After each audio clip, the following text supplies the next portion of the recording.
Que la paix et le salut soient sur vous tous. Dans les vidéos précédentes, on a vu qu'une certaine caste des Illuminés préparait l'arrivée de leur élu et que celui-ci prendrait l'apparence d'un jeune blond. Nous avons vu qu'il était mentionné dans plusieurs prophéties, plusieurs clips, plusieurs films, et qu'il était présent à la fois sur les fresques de Bank of America, sur celles de l'aéroport de Denver et sur la couverture de l'Économiste. Après avoir analysé cette couverture de l'Économiste, j'en ai déduit que ce blond devait faire une apparition à la fin de l'année 2016. Donc la question que tout le monde se pose, c'est est-ce que cela s'est produit, oui ou non? C'est ce que nous allons tâcher d'examiner dans cette vidéo. Tout d'abord, je vais vous expliquer de quelle manière il était mentionné dans cette couverture, c'est-à-dire comment celle-ci devait être lue.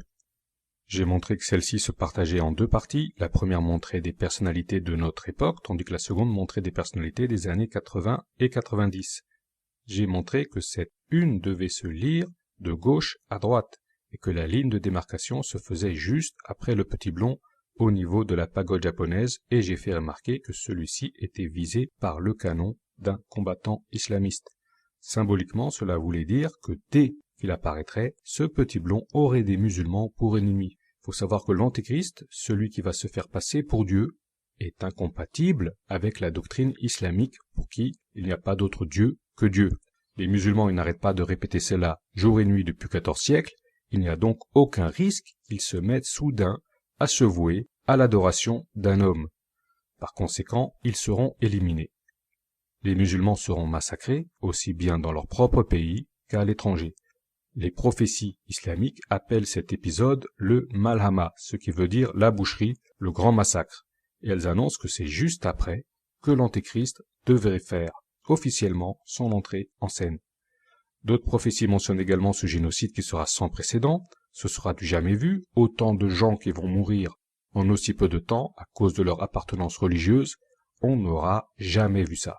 Les seuls qui survivront un peu plus longtemps que les autres seront les habitants du Maghreb, et cela, c'est l'Antéchrist qui devrait s'en charger en personne dans quelques années, c'est-à-dire dans à peine 2 ou 3 ans.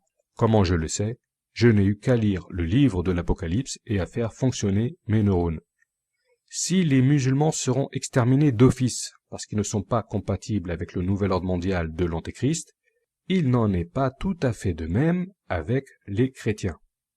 Alors les chrétiens, c'est très simple, ils sont déjà préparés à adorer un être humain qui se fera passer pour le sauveur. Cela fait des centaines d'années que la religion chrétienne a été complètement déviée de ses buts originels. D'une manière générale, les chrétiens croient que Dieu s'est incarné en un homme et qu'il est mort pour absoudre tous les péchés du genre humain. Ils croient que Jésus est Dieu et surtout ils croient qu'eux-mêmes sont des dieux. Et oui, tout ceci est écrit noir sur blanc dans les comptes rendus des différents conciles que l'Église a élaborés pendant des siècles. Tout d'abord, ils ont inventé de toutes pièces l'essence divine de Jésus, alors que celui-ci n'avait jamais proclamé être Dieu. Ils ont inventé le dogme d'un Dieu trinitaire et le principe de consubstantialité, et ils ont déclaré que la substance du Fils était la même que celle du Père. Puis, quelques siècles plus tard, ils ont déclaré que ce qui était valable pour Jésus était également valable pour tous les hommes. Donc, selon l'Église, tous les hommes participent à la même substance que celle de Dieu. Tous les hommes sont donc des dieux, et voilà la promesse que le serpent fit à Adam et Ève se réaliser. Il leur a dit « Mangez le fruit de l'arbre défendu, et vous serez comme Dieu ». Aujourd'hui, plus personne ne se prend la tête avec ces histoires de trinité, de consubstantialité. Les conciles, on s'en fout, on y va directement et sans détour, et on déclare juste « Jésus est Dieu, point barre ». C'est le nouveau dogme chrétien. En fait, c'est plus un réflexe identitaire qu'un véritable dogme. Celui qui veut faire partie de la communauté chrétienne, il doit accepter cela, sinon il dégage. Il n'y a pas de discussion possible. Donc, il ne suffit pas que Jésus soit prophète et Messie et sauveur personnel. Non, il faut en plus qu'il soit Dieu. Ils y tiennent à tout prix et ils ne renonceront jamais, tout simplement parce qu'au cas où Jésus serait Dieu, eux-mêmes seraient des dieux. Alors bien sûr, ils ne vont pas dire ça comme ça, ils vont dire « Christ est en nous et nous sommes en Christ ». C'est-à-dire qu'à travers l'adoration qu'ils lui vouent, il y a une identification totale. Et en fait, ils s'adorent eux-mêmes.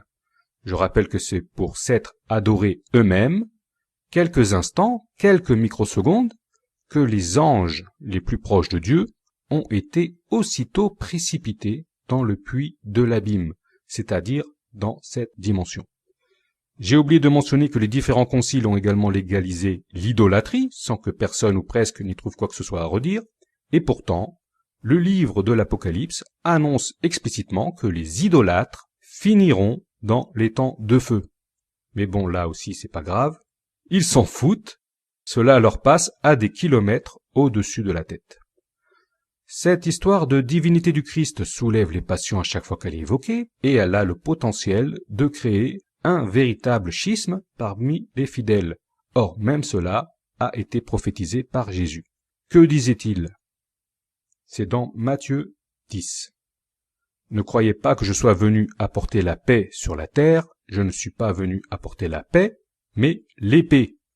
Car je suis venu mettre la division entre l'homme et son père, entre la fille et sa mère, entre la belle-fille et sa belle-mère. Et l'homme aura pour ennemi les gens de sa maison. Donc au fil des siècles, le christianisme est devenu un terrain fertile pour l'antéchrist, et on peut dire qu'avant que le véritable antéchrist apparaisse, des charlatans sont déjà parmi nous. Et en plus, aujourd'hui, il y a des gens qui voudraient vous faire adorer des astres, des comètes et des constellations. Ces gens qui ne doutent de rien, ils disent « Dieu est Jupiter et il va féconder la Vierge pendant 9 mois. » 9 mois de fornication astrale. Et ils disent que Jupiter, c'est-à-dire Zeus, le roi des anges déchus, est Dieu. Et ils balancent ça comme si c'était une chose naturelle, et tout le monde avale cette foutaise sans prendre la peine de réfléchir ne serait-ce qu'une minute. Néanmoins, je précise que si la communauté des chrétiens est un terrain favorable à l'antéchrist, ceux qui resteront fidèles au message de Jésus, ceux qui refuseront la marque de la bête et l'adoration de celle-ci, seront persécutés par l'antéchrist et ses partisans. Tout ceci, une fois encore, est écrit dans le livre de l'Apocalypse. Il suffit juste d'avoir des yeux pour lire. Quant aux Juifs, ils se feront également avoir par l'Antéchrist, car ils croiront qu'il sera le Messie d'Israël qui va mettre fin au déferlement des hordes des Gog et des Magog. C'est une erreur d'interprétation de croire cela, mais eux aussi, ils seront persécutés, et d'ailleurs ils le savent. Mais c'est pas grave, ils persistent quand même. Faut savoir qu'en matière de religion, chacun voit midi à sa porte, c'est-à-dire que chacun croit ce qu'il veut. En d'autres termes, l'élément passionnel l'emporte à chaque fois sur la raison. En résumé, si vous discutez avec un pratiquant religieux, vous avez toutes les chances de tomber sur un fanatique. Après la foule des petits antéchrists qui travestissent le message des Écritures, nous allons maintenant nous pencher sur le véritable antéchrist. Celui-ci était mentionné dans la couverture de l'Économiste et il était annoncé pour la fin de l'année, mais il était également annoncé bien des années auparavant dans une des fresques qui ornent le siège social de la Bank of America de Virginie. On le voit avec les cheveux blonds et vêtu d'un manteau germanique. Dans la fresque de l'aéroport de Denver, il est vêtu d'un manteau tyrolien. Ce blond est debout sur un damier et ses pieds sont disposés en forme d'équerre. Il s'agit là de la position de l'apprenti maçonnique qui passe son initiation. Le sol en forme de damier est présent dans tous les temples maçonniques du monde. Il représente l'ombre et la lumière. Le franc-maçon est quelqu'un qui part de l'ombre et qui va rejoindre la lumière, le grand Orient, là où le soleil se lève. Toute sa vie, il sera sous l'influence des djinns, c'est-à-dire des démons de l'astral. En d'autres termes, la lumière de Lucifer. Et quand il meurt, on dira de lui qu'il est passé à l'Orient éternel. Par exemple, c'est ce qu'on a dit au moment de la mort de Jimmy Savile, le plus grand pédophile de Grande-Bretagne. Les francs-maçons lui ont rendu alors hommage et célébré comme il se doit son passage à l'Orient éternel. En fait, on devrait plutôt dire l'enfer éternel. Donc dans cette fresque, on voit un futur maçon qui passe son initiation. L'escalier représente tous les degrés qu'il aura à gravir jusqu'à atteindre le stade de l'illumination. Je rappelle que l'on retrouve également le symbole de l'illumination dans la couverture de l'Économiste. Il s'agit de la licorne que l'on voit sur la casquette du blond. Sur la fresque, on retrouve en outre la planète X, représentée sous la forme d'un astre noir, et celui-ci interagit avec la femme dans le cube qui, elle, représente les forces de la nature sur notre planète.